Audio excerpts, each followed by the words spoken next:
I don't know what to say anymore. Because 1 minute, me and Michelle agree upon a bunch of other stuff and everything's going good. And we're off. Richard opens the hearing with a classic jab blaming Michelle's lawyer for stirring the pot. But is it really that simple? Spoiler, no. all of a sudden, her lawyer's got to poke her nose in it and get involved and then cost her more money. We will go on the record in the matter 24 FA 78, in re the marriage of Michelle Phelps and Richard Chanel Jr. Appearances are we have both parties appearing in person. Ms. Phelps appears with her counsel, Kathleen Jonas. Mr. Chanel appears pro se. We're set today in this matter on the motion hearing, a motion for sanctions. Ms. Jonas, I believe this is your motion. It is, Your Honor. We were here on May 1st in front of the commissioner, and there is an order on motion to compel and an order on motion for contempt. And on the motion for to compel, the respondent agreed, and it was ordered that he provide answers to our interrogatories and provide documents that we had requested on March 3rd. And that date was set to be May 9th, that he would have that information to us. That did not happen. Let's unpack this.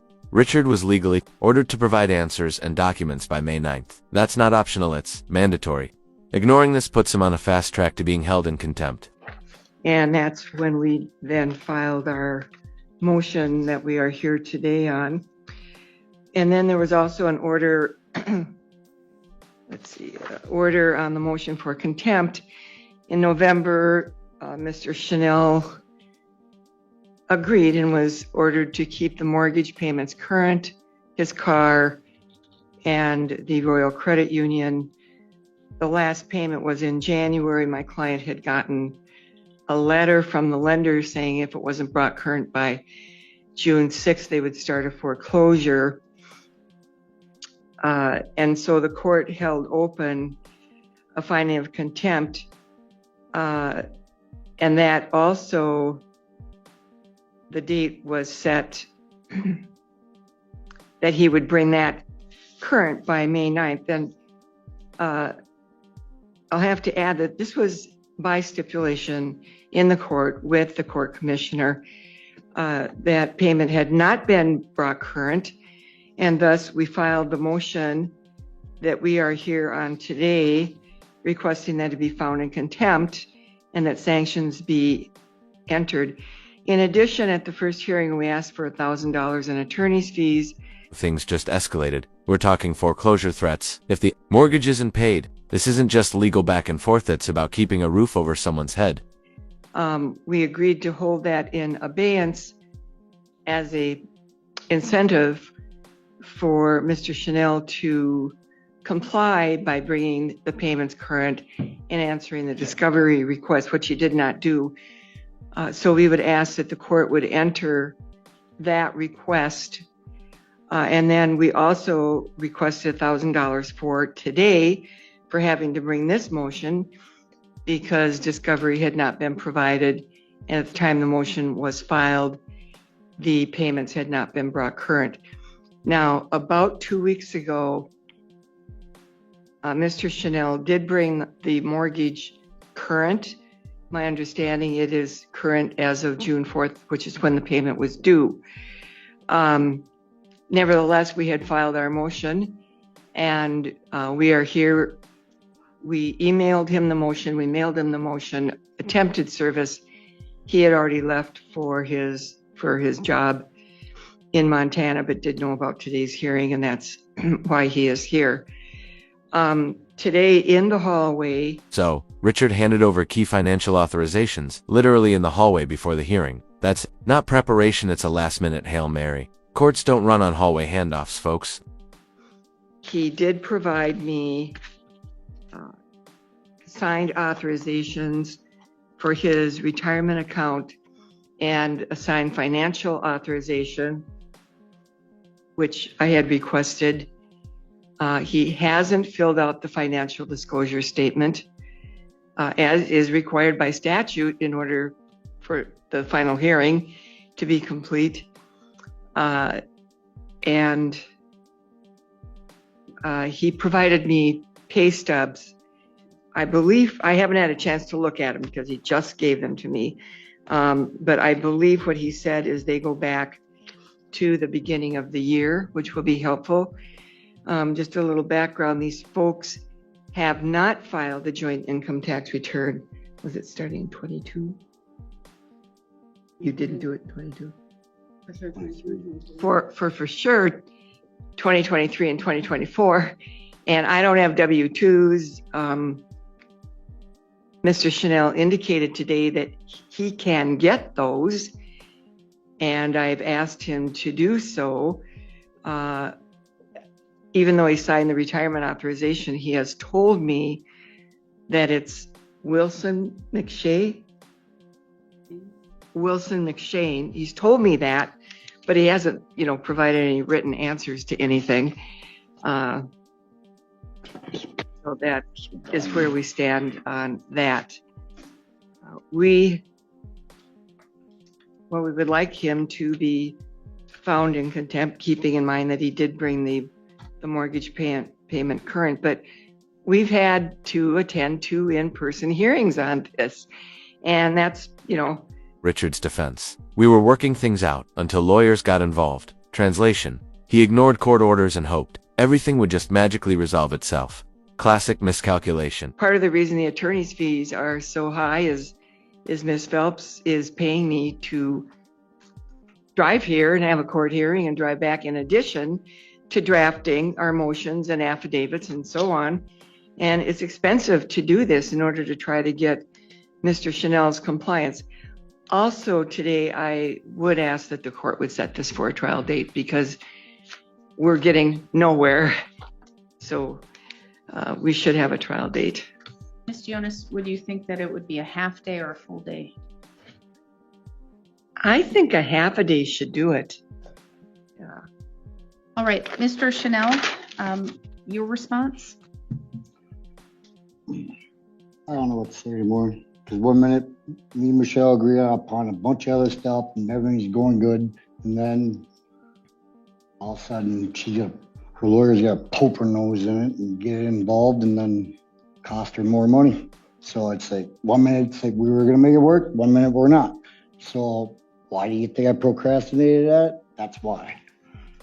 So, Ms. Jonas, what are you still waiting for the interrogatories and documents? We have no written answers, none.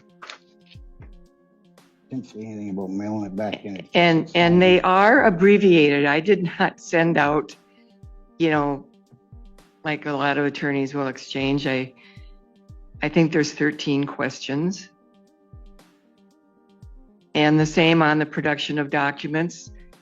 We haven't received any documents except we did get now pay stubs, and he signed the authorizations for financial information and for retirement. But again, I haven't, received any documentation on that, like any reports, values, anything like that. We have no knowledge and no financial disclosure statement. All right. Okay, Mr. Chanel,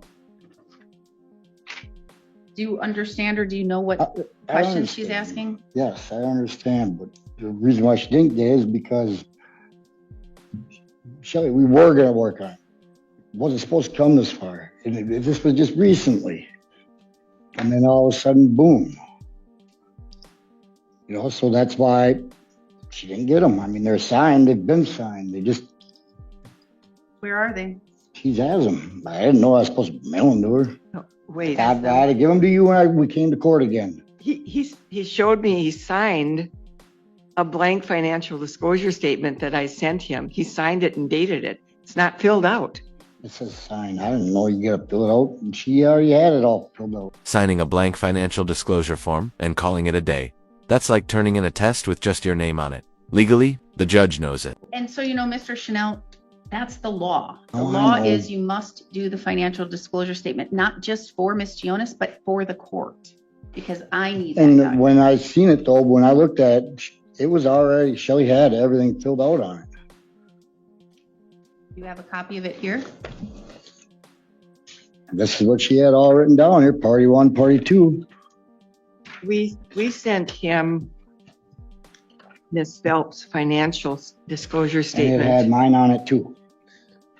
And Mr. Chanel, in looking over the amounts and the numbers and the things that Ms. Yes. Phelps has put on there, are they accurate? Yes, I mean, I had, like, Shelley always took care of like our financial stuff, so she had access to everything. So, and as far as everything else on here, it is accurate. That I know of. Well, then for the record, the court will use and accept what Ms. Phelps has put down. So if there's anything that is not accurate, unfortunately, it's not going to come into evidence. And the only thing that was on here that ain't on there is her current balance on her vehicle, and that's, I mean, that should have been both of ours. It's in both our names. And Ms. Jonas, did you say you filed a financial disclosure? Yes, you did. Okay. All right, then in looking at it, Ms. Jonas, do you have any objection to any of the court using the information that's provided by Ms. Phelps? No, Except for with maybe a the more accurate income because it says approximately. exactly the income was an estimate on her part. Now that we have pay stubs, we can define that better. Richard didn't submit his own numbers. The court's just going to use Michelle's. That's what happens when you skip your homework and expect your ex to handle the paperwork. Let's see. The retirements, his retirements are the thing that we have no value. Hopefully we can find that out. Now that you have the authorization, you should be able to access that. And then you have his income, so you should be able to access that. Is there anything else in the interrogatories that are specifically related to the financials?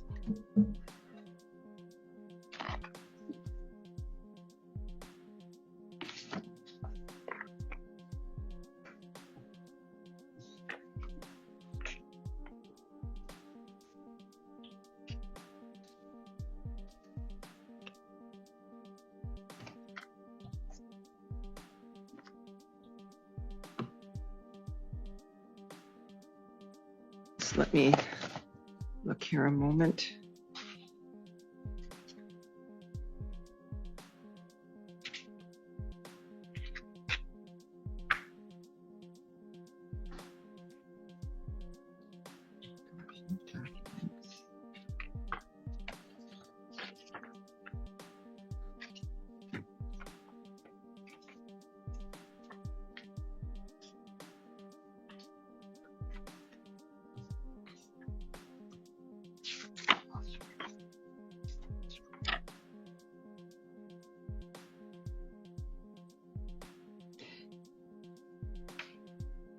I don't know that I will be able to define the benefits that he receives through his employment. And they could be things that wouldn't show on his paycheck, such as use of a company truck, cell phone, per diem. Do you have an HR representative? Yeah. Yep. You could sign an authorization for release. Okay. And is that all the specific information?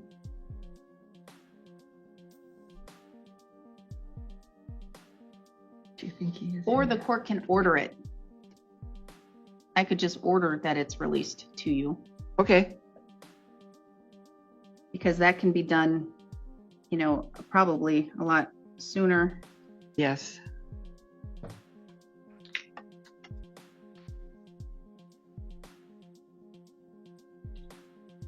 Other than that, if he's agreeable to her financial, those are the ones with the question mark on it.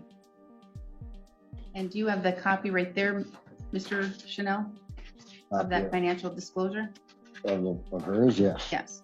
And do you only have that one copy? Yep. So what I'm going to do is I'm going to print out what I have filed, and you're going to look it over again one last time, Mr. Chanel, and you're going to sign it. And then other than the few things that you just received today, like with the retirement and all of that, Ms. Jonas, everything else will be what the court will use as the numbers, even if it is not accurate and it goes against Mr. Chanel's favor.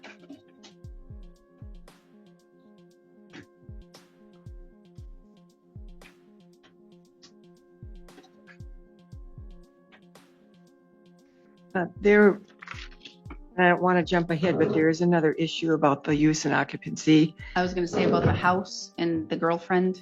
and the sale and so on, Okay. that we are requesting. That's, he's not there, the girlfriend is.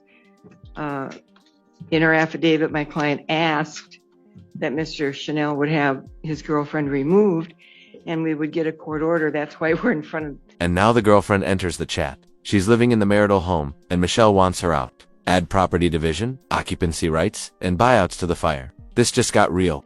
In front of you today, to sell the house. Now, in discussions outside the courtroom, Mr. Chanel indicated that he wanted to keep the house and buy out my client, and she wouldn't have any objection to that. But, you know, he's got to participate. I didn't bring it with, but I have a proposed marital settlement agreement. And I would like to, you know, make that proposal. Just because he wants to do that doesn't mean that I suppose we're going to agree on a buyout. But we're open to that. But did you still want back in the house? So are you withdrawing that? You got caught up in the payments and. So you're okay with withdrawing that part of your motion? Yep. So Ms. Phelps is withdrawing that part of her motion then about occupancy reverting to her and for sale of the house. All right. Okay. And so, Mr. Chanel, it sounds like Ms. Phelps and Ms. Jonas are willing to negotiate and talk about the house as being part of your award in the divorce. Are you here in Wisconsin a lot, or are you? Yeah, not? I'm only out in Montana for a few months this year and not supposed to be out there anymore. So typically I just stay working in the metro area. Okay, so you would have time to be able to meet with Ms. Jonas and go over discussions with regards to any resolution, and then if a resolution is reached? Yeah, as long as I'm home. I mean, they knew I was taking off from Montana. And So what we can do today is I can set the matter for a half-day contested trial and give enough time for Mr. Chanel to be able to meet with Ms. Jonas and Ms. Phelps and to see if they can hash this out and sign a marital settlement agreement. My first available date is September 2nd at 1 o'clock.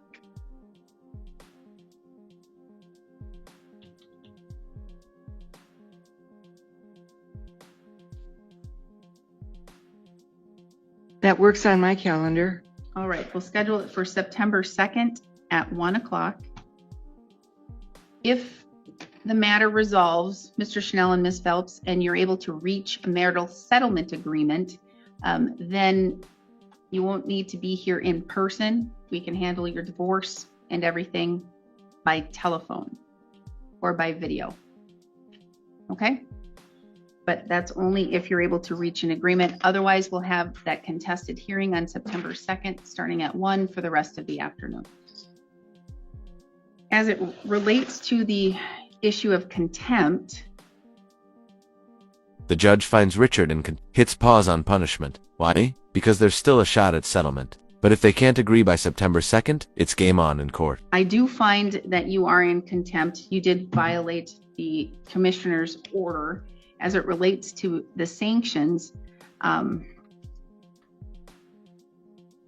I'm going to hold that in abeyance as well, Ms. Jonas, because perhaps that could be something that you discuss with regards to resolving the matter. Okay. And I can take that up on September 2nd at that time if it's still contested, or it could be part of the resolution. Anything else, Ms. Jonas? Anything else? That should do it for today, Your Honor. Thank you. Anything from you, Mr. Chanel? I gotta sign this one. Yep, sign that one on where, turn it to the back and sign right under where Ms. Phelps signed. And then you can bring it up here to the clerk and we should be good to go. All right? And I think that's all. Thank you.